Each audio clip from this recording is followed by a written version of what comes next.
Hi. You may be aware that in present scenario, most of the working professionals in different organizations, they do not have work-life balance. As a result of which they suffer both in personal and professional life in the way that they have health issues, relationship issues, as a result of which their productivity uh, hampers both in personal and professional life. Well, I'm Janardhan Par, a working professional who worked in corporate world for more than 4 decades and presently is a life coach and has a mission to help and support a million working professionals to achieve career success with the fulfillment in life. In this episode, we are going to discuss about work-life balance. It has three parts. What does it mean?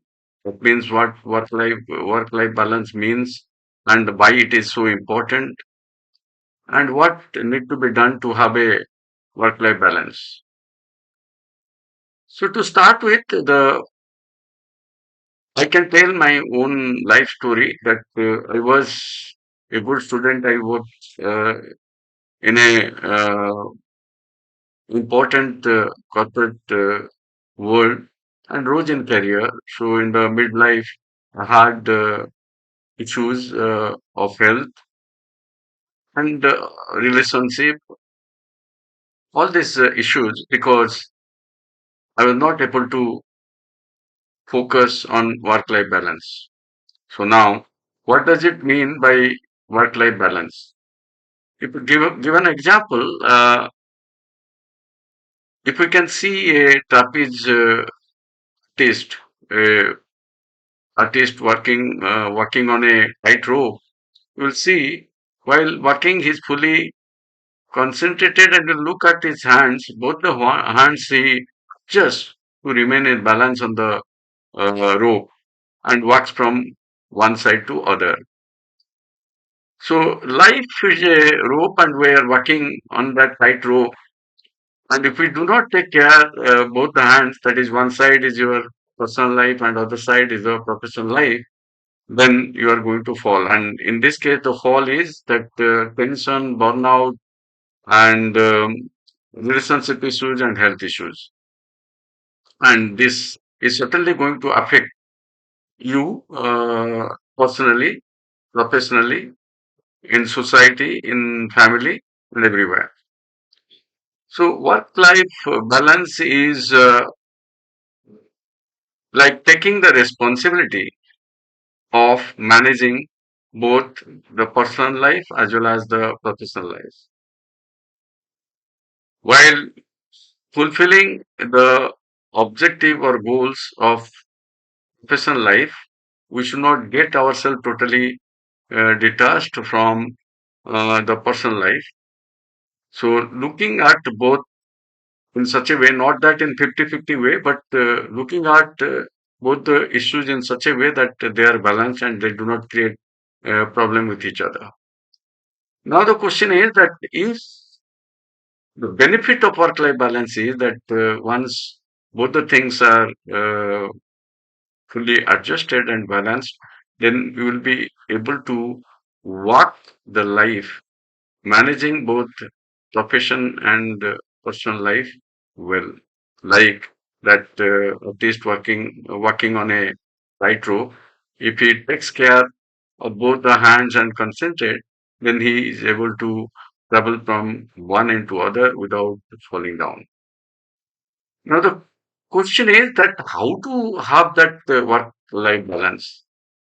So it is not a thing which is one size fit all kind of things because we are different personalities and we have different kind of belief systems and our own issues both in profession and personal life. So though it will be person specific depending upon the personality of the uh, person as well as the type of work he is doing and the type of personal life he has, the family and family members, their characteristics and all that. But there are certain general guidelines which I followed in my life when I was in the mid-career, finding that my work-life balance is not there or it is disturbed. So, first point is setting boundaries. Setting boundaries means that if you are working that in profession, so you should have a time that this is the time I will be working for the profession, and this is me time, and this is my family time. So do not carry the your professional work all the time home, or take your uh, family problems to the office. So to set a boundaries that which is not to be crossed uh, in both the cases, that in the personal life as well as in the professional life. Then second thing is that while working you have to breaks. Like if you are working in a organization, then it is not that all 365 days you have to work. So company also provides leaves, and that is EL, CL, and all kind of leaves. So those leaves are to be availed, and you have to take those leaves for exercise, going out, traveling, meeting people, and that is to be spaced in between so that you do not get fatigued in the work. In the same way that in the family also, in the family life also, sometimes you have to keep me time, that is in the morning or in the evening, that where you have to tell that neither profession nor your family life should disturb you. You have to concentrate on your health, exercise, reading, or your hobbies and all that. So this is the break you have to take in between time to time, so that you do not get burnt out or get stressed. Then in professional life, you know that at any position you have your supporting hands. So most of the time, you find most of the professionals, they try to do everything by themselves. That is what I was also doing in the mid career, because when you pass from the junior executive cadre to the higher cadre, because in the junior cadre you are doing everything and you know it. So you feel comfortable to do everything yourself and you do not trust others, thinking that only they will not be able to do it. So that should not be done. So the works which can be delegated to be delegated. And you have to have trust on your subordinate, that if you could do it when you were young and in the beginning of your career, similarly, those people, they are also capable of doing it. Only thing is that if they have any problem, they will come back to you. So that should be instruction. You are delegated, but time to time you just check whether they're doing it all right or not, and give them a direction. If they feel that there is some problem, they can come to you and refer or take your advice. So other thing is that sometimes we feel that to please others we have to tell yes. Boss says to do something which you feel that you'll not be able to do, or there are other pressing works to look after, so you cannot do justice. But to have a thing that people will feel good about you, to be a good person, you become a yes man to everything. So that way you create problem for yourself, and at the same time the work also suffers, because really you are not capable of doing it. So you should have the habit of develop the habit of telling no also, when you feel you should tell no instead of telling yes to please others. Then fourth thing is taking care of yourself. Your primary resources, if that is not all right, then all your secondary resources what you gain in the outside world will not be able to do it. And what are those primary resources you are born with? That is your body, mind, and soul. So every day you have to watch your body, take care of your health. For taking care of the health, eat well, exercise well, sleep well. For mind, see that. certain kind of mindfulness, meditation, breathing exercise, which will keep your mind fresh and remove all the virus which is entering into mind, all the negative thoughts, to keep you in a positive mental frame.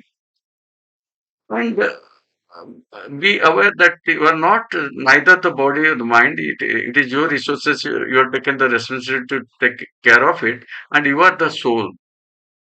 So the spirit, which is you, just also you have to take care that having trust on that consciousness, the super consciousness, and trusting, having the praying for His grace and blessing will also help to make a better person.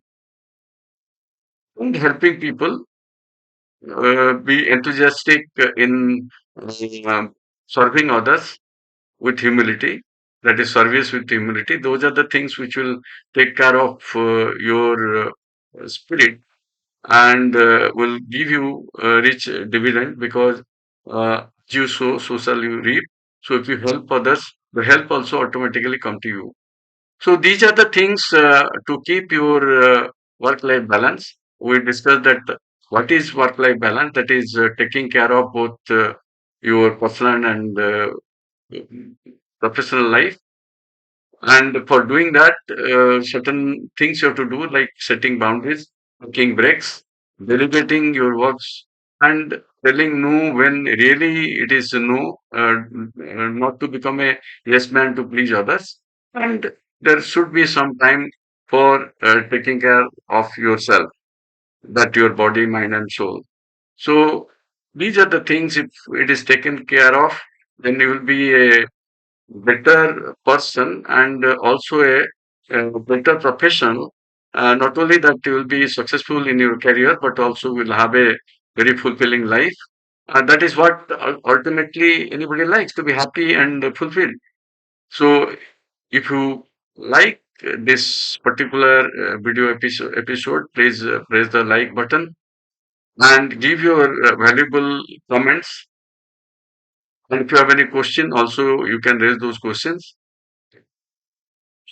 And there is a link given where you can click it to be a member of my VIP Facebook group, and also click the link to have a free PDF guide where I discussed about the career success and fulfillment, how to achieve it in 6 steps.